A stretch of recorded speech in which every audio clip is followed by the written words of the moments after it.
Digimon Adventure 02, the beginning movie, is weird not because of what it wants to do with the story or the plot of the movie. It's the fact that it kind of goes against the plan. The plan being the Digimon reboot. And I'm not talking the anime. The reboot project was something that was decided even back when Appmon was airing, that the Digimon franchise needed to relaunch overseas again to capture some attention. And if you check out the Digital World Archive, you can find the article which explains how Masashi Harada was put in charge of the IP access strategy for Digimon, tackling loads of different projects at once, from card games to anime to movies, etc. All this was on the common understanding that if an idea is added to a certain branch and it is good, that thing can be accepted as part of the official settings no matter what the source is.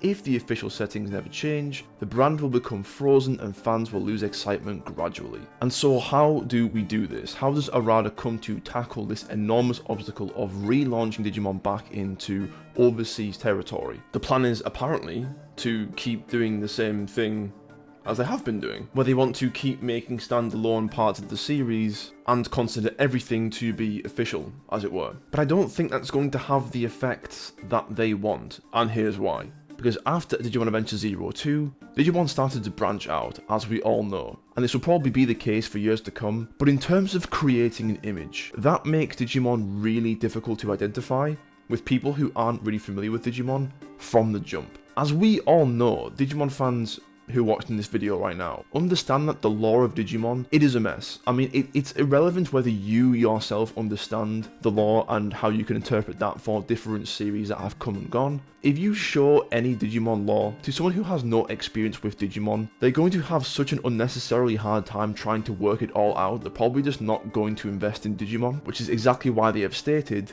this constant contradiction caused a lot of confusion for older fans and would make the series hard to start for newcomers, and so a Digimon reboot was necessary, which essentially started with the Adventure reboot, basically, after Last Evolution Kizuna. So where does the 02 movie come into this? For me, it's weird that it even exists. Don't get me wrong, I'm super excited for the movie, and I think a lot of the hardcore fans are really going to appreciate this movie. And in a lot of ways, I think even non-Digimon fans could probably go and watch it and understand more than enough to enjoy the movie. But going back to the original Adventure plotline really doesn't align with Harada's plan. The point is, it's very strange that they want to start a Digimon reboot whilst creating an official starting point, if you will, for newcomers in Digimon Adventure 2020, whilst also going back to the original timeline, which we all believed was kind of done after Last Evolution Kizuna, which was sort of the point in that movie, and adding more to it. I concede that in the mixed media strategy type of things, they're trying to utilize all aspects of the franchise that have existed so far. So in a sense, you know, they can do that, but that great obstacle of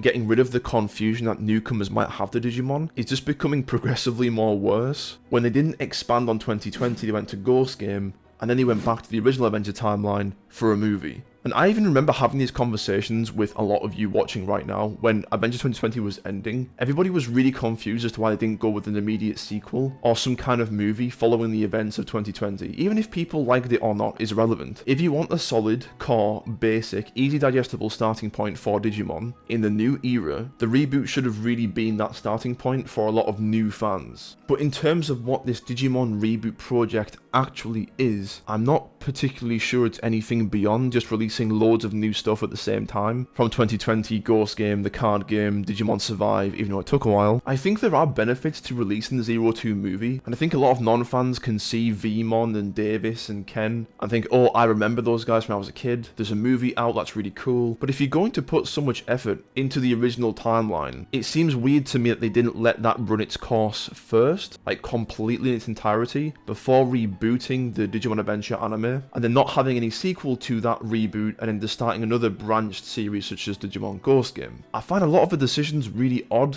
Again, I reiterate, really excited for the movie, but the order of which the events have unfolded just kind of baffles me a little bit. Whichever way you want to flip it in the comments or whatever your thoughts may be, they still have this enormous obstacle to undertake, which I don't really think they're acknowledging enough. It's been a very weird period to release this Digimon reboot project, whilst also then starting different contradictory projects to the initial plan. But hey, hope it pays off for them. Thank you all for watching, enjoy your Sunday, but most importantly, take care.